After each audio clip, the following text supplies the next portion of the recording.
Հույդա բյուրոյի գերագրում արմունի սիրելի ընկերներ, հյուրեր և հատկապես Վահան Հովհաննիսյանի անվան քաղաքական դպրոցի շրջանավարտներ։ Թերևս խորհրդանշական է, որ Նիկոլ Աղբալյանի 150-ամյակը հայրենիքում սկսվեց նշվել Երևանի պետական համալսարանում, Աղբալյանի հիմնադրած համալսարանում գիտաժողովով և Աղբալյանական 150-ամյակը ավարտում է արդեն 35 տարի Նիկոլ Աղբալյանի անունը կրող ուսանողական միությունը և հատկապես նման արարողությունով։ Ինչպես բացման մեջ էլ նշվեց, շատ դժվար է ասել, թե ով է Նիկոլ Աղբալյանը։ Կարելի է շատ տարբերակներ, գրականագետ, հասարակական գործիչ, գրաքննադատ, կուսակցական գործիչ, պետական գործիչ, Սփյուռքի հայության կազմակերպիչ կամ հակառակը, դաշնակցության ականավոր գործիչ և այսպես կարող ենք այս շարքը շարունակել։ Դրա համար ես վերնագրեցի այսօրվա խոսքս գրչով, խոսքով ու ուժով հայացնողը, որտեղ Աղբալյանը այդպես էլ գործեց։ Եվ Աղբալյանը գործեց, ինչպես ինքն է ձևակերպում, ազգը պետք է վերակրթել ոչ միայն զենքի ուժով, այլև մտքով։ Եվ այդպես էլ Թիֆլիսի Հավլաբար հայկական թաղամասում ծնված մեծացած Աղբալյանը կրթություն ստանալով սկզբից Թիֆլիսում, այնուհետև Եվրոպայում իր կյանքը սկսեց ուսուցչությամբ։ Պարսկահայքից մինչև Շուշի, մինչև Թիֆլիս ուսուցիչ, դպրոցի տնօրեն և հետո արդեն գրականագիտություն և Աղբալյանը համարվում է այն լուսավոր դեմքը, որը կարողացավ հայ դարավոր գրականությունը նորից վերադարձնել իր ժողովրդին։ Եղավ դրա դրոշակագիրը, մինչև որ հայտնվեց Թիֆլիսի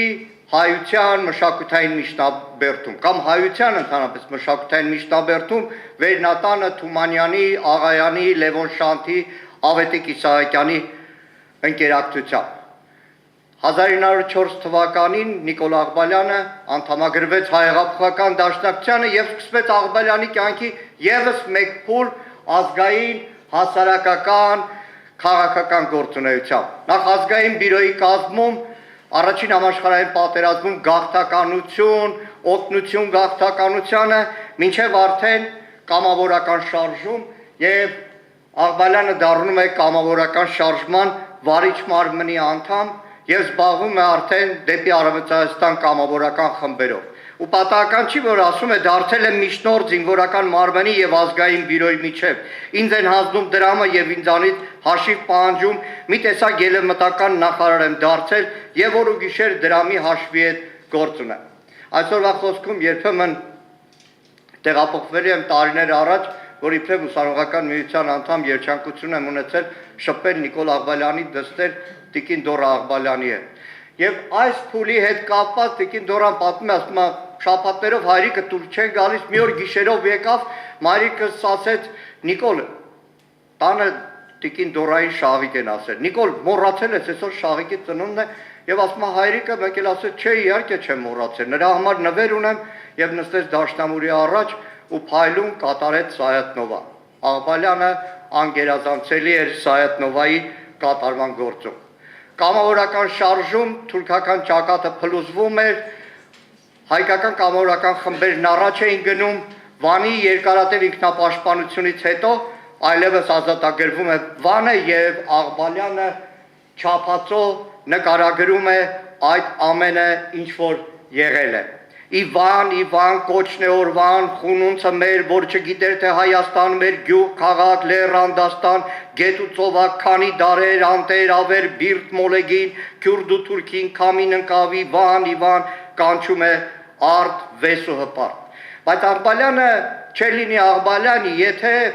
կամավորական շարժումը լոկ նրա պատկերացմամբ ռազմական գործ լիներ։ Եվ ընկերներից մեկին գրած իր նամակում նա ասում է գնանք այն երկիրը, որի մասին այնքան երազել ու մտածել են մեր լավագույն մարդիկ։ Պետք է կարգի բերել մի անկարգ աշխարհ եւ վերաշինել մի ավերակ երկիր։ Բովանդակ հայության գործակցությունն է պետք այս շինարար աշխատանքին։ Սա Աղբալյանն ասում էր Արևմտյան Հայաստանի պարագայում, հետո նրան բախտ պետք է վիճակվեր նույնն իրականացնել արդեն Արևելյան Հայաստանում։ Սակայն իրավիճակը փոխվեց եւ ամենից շատ որից վախենում էր Աղբալյանը սկսվեց խառնակություն Ռուսաստանում ցարական իշխանության անկում եւ արդեն Կովկասում ձևավորում է Սեյմը ու այլևս հասկանալի էր որ ամեն ժողովուրդ իր գլխի ճարը պետք է տեսնի բայց այդ ժամանակվա Թիֆլիսայության մեջ հայ քաղաքական մտքում դեռ անկախության գաղափարը այդպես տարածված չէր բայց Աղբալյանը հենց այդ անկախության գաղափարի կողմնակիցն ու ջատագովն ու քարոզիչն էր ու ասում է բայց պարոններ մի մոռացեք որ հայոց ժողովուրդը անաշիվ սերունդներով անկախություն է երազել նա չի ակնկալել որ անկախությունը անպատճառ ծափ ու ծիծաղով պիտի գա նա պայքարել ու երազել է եւ ահա անկախությունը գալիս է գուցե անժամանակ գուցե մենք դեռ պատրաստ չենք նրան արժանավայել կերպով ընդունելու բայց գալիս է եւ Աղբալյանը եղավ ոչ միայն այդ անկախությունը տեսնողներից մեկը այլ անկախության հռչակագիր մշակողներից մեկը դեռ ավելին եղավ այն երջանիկը որի ձեռագրով էր պատմությանը մնաց Հայաստանի անկախության հռչակագիրը եւ իրականում ոչ միայն այդ անկախության հռչակում էր այլ նաեւ այն քաղաքական հերատեսությունը որ այդ օրերի մեծերը ովքեր Աղբալյանի հետ Ավետիս Արոնյան, Ալեքսանդր Խասիսյան, Սիմոն Վրացյան մշակել են այդ անկախության հռչակագիրը նրանք ապագային նայելով կապանքներ չդրեցին Հայաստանի ապագա իշխանավորների համար ու դրա համար ձևակերպեցին որ ազգային խորհուրդը ժամանակավորապես ստանձնում է կառավարական բոլոր ֆունկցիաները հայկական գավառների քաղաքական ու վարչական ղեկը վարելու համար սահմաններ չգծեցին եւ պատահական չէ որ այս հայտարարությունից 1 տարի անց արդեն Երևանում անկախ Հայաստանում պետք է հռչակվեր Հայաստանի ազատ անկախ եւ միացյալ Հայաստանը եւ Աղբալյանը Թիֆլիսից ինչպես շատերը տեղափոխվեցին Հայաստան ու այստեղ արդեն խորհրդարանում Աղբալյանի բոցաշունչ բոլոր ելույթներում հնչում էր Հայաստանը պետք է հայացվի կոչով Եվ այստեղ է, որ Նիկոլ Աղբալյանը հայտնի ֆիդայապետ Ռուբեն Տերմինասյանի հետ հայ հայդուկային արդեն փորձառու թրծված խմբերի միջոցով 100,000-ավոր այդ գաղթականներին Արարագածի փեշերի տակ, Թալինի այդ ամբողջ տարածաշրջանում պետք է կարողանային տեղավորել եւ սկսվեց այդ ժամանակ Հայաստանի հայացումը Դեռ Թիֆլիսում Աղբալյանն արդեն ուսումնասիրել էր Հայաստանի ժողովրդագրական պատկերը, պարզել այն ազգային խմբերը, որոնք ռազմավարական կետերի վրա էին եւ կարողացան մաքրազատել Հայաստանը եւ եթե այսօր Արագածի փեշերին 100,000-ավոր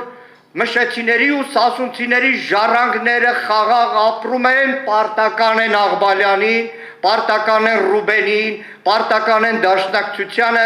որովհետև այդ ամբողջ տարածքը այդպես հայացվեց։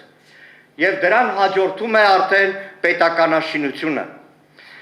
Ձևավորվում են անձև քաոսից, ինչպես այդ օրերի մեծերն են ասում, անձև քաոսից ձևավորվում էր այդ պետությունը ու պատահական չէ Աղբալյանի այդ տեսլականը, որ հետո արդեն տարագրության մեջ ընկերոջը պետք է գրի, որ հետագա սերունդը հայ իշխանություն ասելով պետք է կարիք չունենա մտքով թռչելու մինչև 11-րդ դար, Կիլիկյան եւս հաշվելով 15-րդ դարը։ Մենք խզեցինք ստրկության դարերի շղթան եւ ազատ հայության մի նոր պատկեր տվինք հրահանգիչ բոլոր հայերի համար։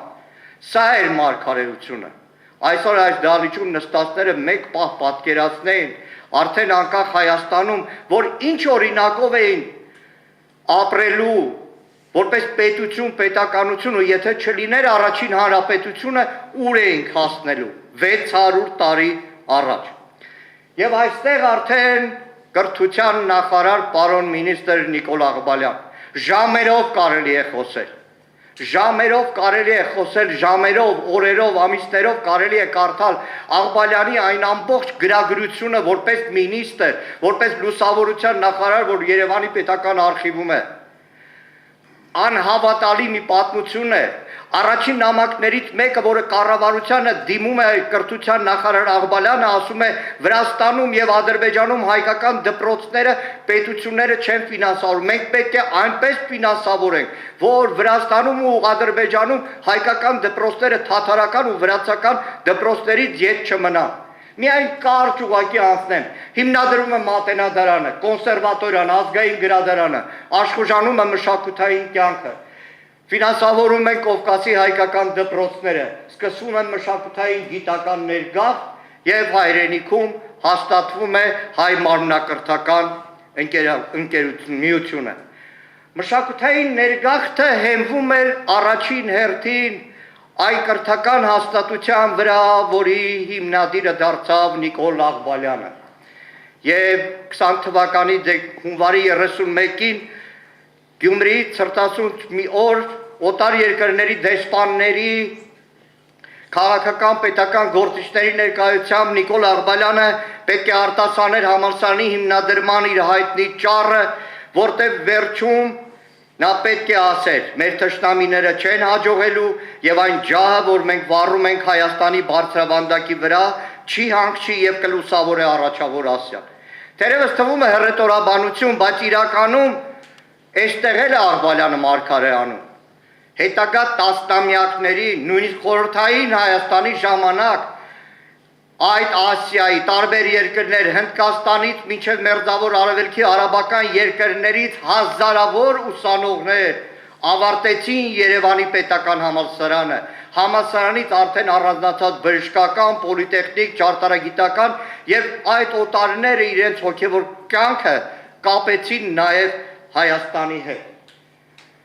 Այդ Նիկոլ Աղբալյանին եւ առաջին հանրապետության հիմնադիրներին շատ չէր վիճակվելու այդպիսի խաղաղ պայմաններում ապրել։ Եղավ մայիսյան խռովություն։ Շատերը Նիկոլ Աղբալյանին նույն կառավարության իր կուսակցության անդամներ մեղադրում են, որ Աղբալյանը շատ տոլերանտ է եղել, թողել է տարբեր տեսակետի ուսուցիչներ գործել, բայց նաև հետազոտողներն ասում են, որ անարդար են եղել Աղբալյանի նկատմամբ, որտեղ օրինակը բերում են նույն Կարսի եւ Ալեքսանդրապոլի այդ խռովարարների բույնի։ Կարսի 190 ուսուցիչներից խռովությանը մասնակցել է լոկ 11-ը, Ալեքսանդրապոլի Գյումրիի 170-ից լոկ մասնակցել է 9։ Խռովությունից հետո արդեն աշուն, թուրքական արշավանք եւ մի կողմից թուրքեր, մի կողմից բոլշևիկներ հարձակվեցին Հայաստանի վրա։ Եվ հայրենիք սիրող Աղբալյանը, Լևոն Շանթը, մյուսները մտածում են, որ թեկուզ օտար վարչակազմի պայմաններում կմնան հայրենիքում, օգտակար կլինեն հայրենիքի նկատմամբ, բայց մի հարց հաշվի չէին առել։ Ապազգային տարը ցանկացած պայմաններում ատում է ցանկացած ազգայինը։ Դրա համար բանտարկում է, այս պարագայում բարեբախտաբար հիմա մեր օրերում չէ, բայց Երևանի բանտում կացնարում էին հանրապետության կերտիչներից։ Ու սկսվեց փետրվարյան ապստամբությունը։ Ու Աղբալյանն է չափածո նկարագրում։ Հանկարծ ինչպես դեռ չհանգած հրաբուխ ժայթքեց մի տոն, մի ցնծություն անմեկին, որոտագին մի թուն դառան մեր հոգի։ Եվ Աղբալյանը Շանթի մյուսների նման ազատության մեջ էր, բայց կարճ չտվեց այդ ամենը։ Հայաստանը չէր կարող դիմագրավել այդ ալիքին, եւ ինչպես Աղբալյանի աղջիկն է հիշում, ասում մի գիշեր դրոն եկավ մեր տուն եւ ասեց, որ քաղաքը պետք է թողնենք։ Ու Աղբալյանը հազարավորների հետ գաղթի ճամփան վերցրեց, հույս ունենալով, որ ընտանիքի հետ շուտով պետք է միանա, բայց ցավոք սրտի դա մնաց այդպես էլ երազանք։ Ու Մերձավոր Արևելքում Եգիպտոս, Սիրիա, Լիբանան, Պարսկաստան սկսվում էր մեկ այլ պետության շինարարություն, օտար հողում հայկական պետություն։ Եթե անուններով թվարկենք, եթե ասում ենք հայ օգնության միություն, դա սոցիալ նախարարությունն է, դա առողջապահության նախարարությունն է Սփյուռքում մինչև հիմա։ Եթե ասում ենք հայ մարմնակրթական ընկերություն, դա սպորտի երիտասարդության նախարարությունն է։ Հետո Հայդատի հանձնախմբերը դա արտաքին գործերի նախարարությունն է ու բնականաբար Աղբալյանը չէր լինի Աղբալյան, եթե չմտածեր մշակույթի նախարարության ստեղծման մասին։ Եվ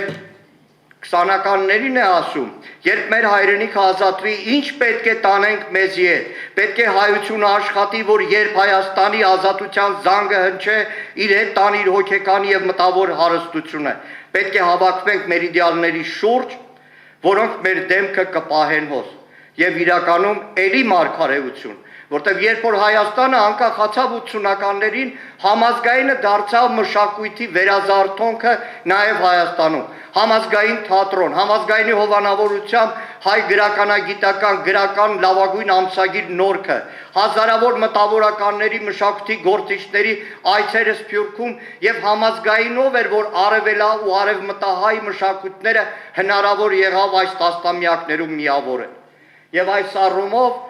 համազգայինի հիմնադրումը 1928 թվականի մայիսի 28-ին Լևոն Շանթի, Գասպարի Իփեքյանի, Համո Անջանյանի հետ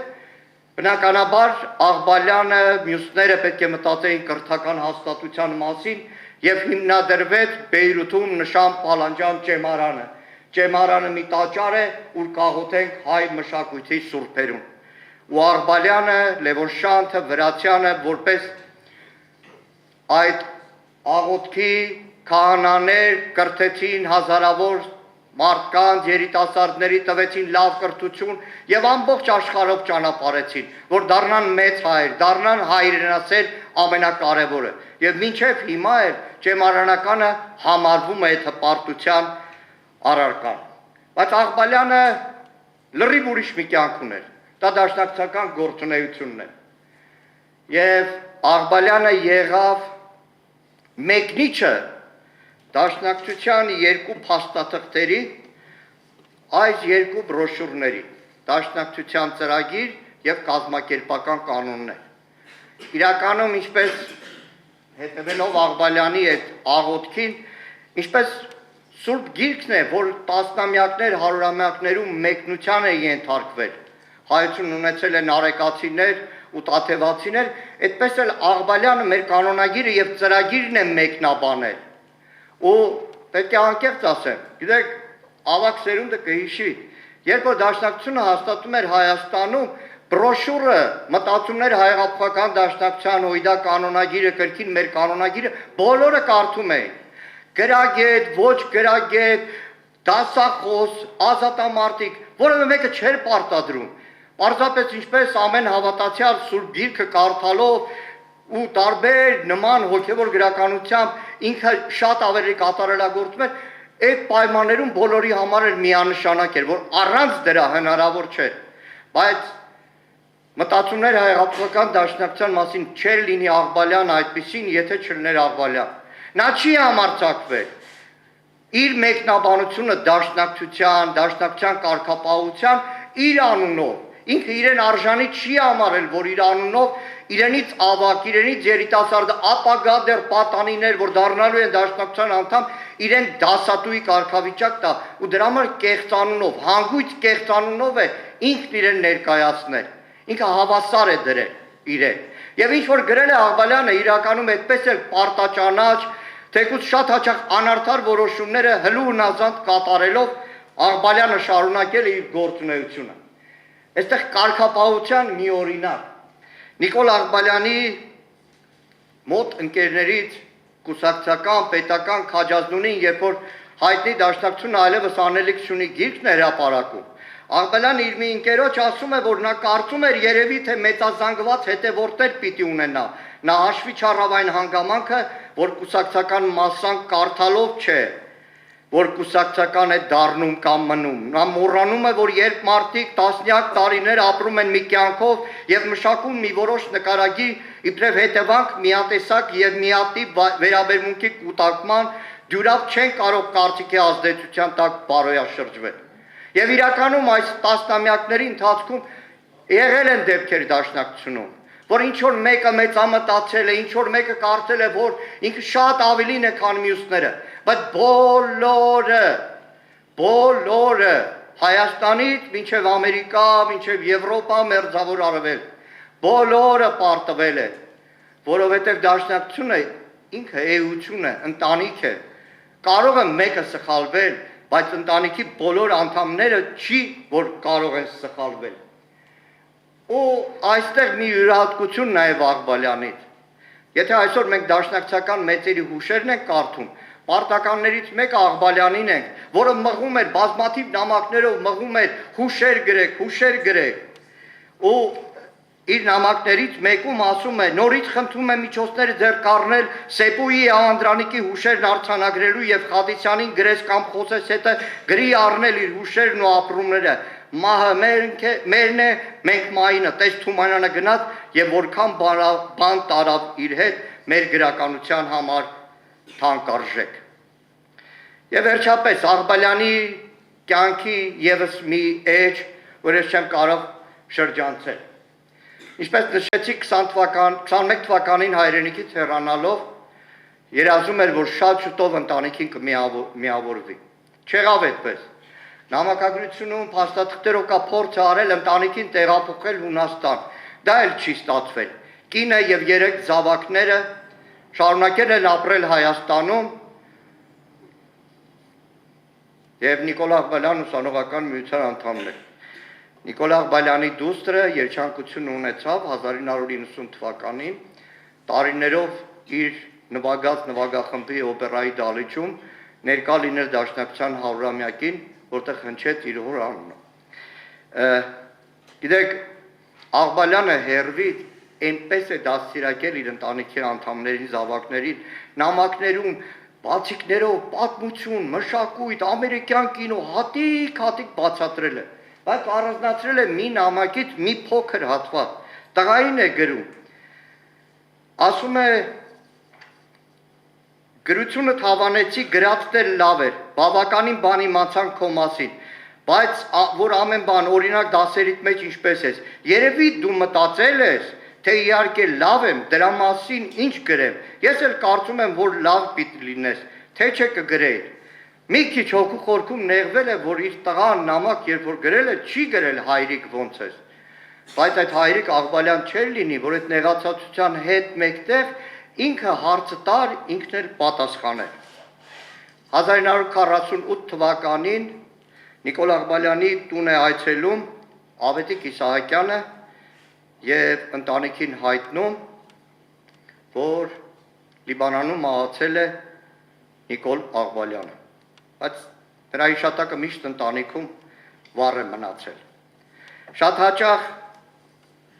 ինքն էլ չկարողացել պատասխանել այն հարցին, թե ով էր ինքը, գրականագետ, կուսակցական գործիչ, պետական գործիչ։ Դրա համար ես հարցականը թողնում եմ այդպես, ամեն մեկը ինքը թող որոշի, որտեղ Նիկոլ Աղբալյանի կյանքի ամեն էջը կարող է մի ամբողջ սերնդի կյանք ունենալ, ու ամեն մեկը թող որոշի, ով էր Նիկոլ Աղբալյանը։ Շնորհակալ եմ։